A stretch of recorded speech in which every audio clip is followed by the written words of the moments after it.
Why are some people against vaccinations? Why do others believe that global warming is just a myth? Or even worse, why do groups like ISIS believe that what they're doing is right and moral? To us, the correct perspective is obvious.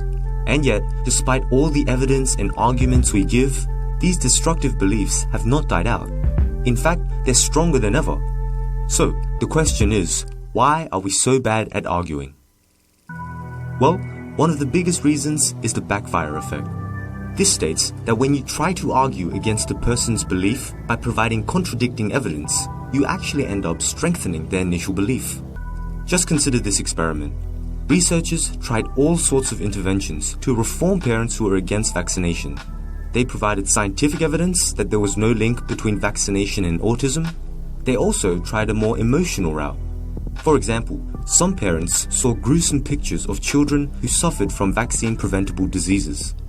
Now, perhaps it's no surprise that the rational argument didn't work. But perhaps the more emotional argument would, right?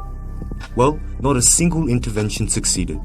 In fact, in an unfortunate twist of events, they all did the exact opposite. The scientific evidence made the anti-vaxxers less willing to vaccinate their child, and the emotional evidence made vaccination seem more dangerous than ever. This is completely irrational, right? But take a look at the fMRI scans. When people see information that contradicts their worldview, the parts of the brain involved in reasoning and logic will actually shut down. Instead, it was the parts of the brain that handled attacks and the flight or fight response that lit up.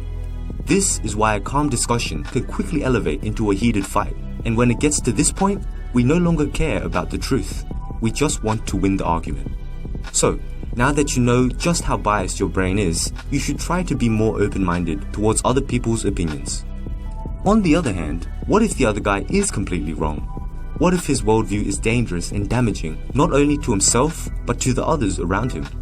In this case, there is a way to bypass the backfire effect and win the argument. Simply ask the other person to explain his own position in detail. See, the idea is we don't understand things nearly as well as we think we do. Sure, we are familiar with many things, such as toilets and fans, but we confuse our familiarity of these things with our understanding of how they work. It's only when you're asked, how does a flushing toilet actually work, that you realize just how little you understand. And so it goes with our opinions. In one experiment, people with strong opinions on policy issues were asked, for example, why the carbon tax was bad. They had to go through exactly how a carbon tax would lead to problems, step by step, and explain each cause and effect. At this point, they realized just how complex the situation was.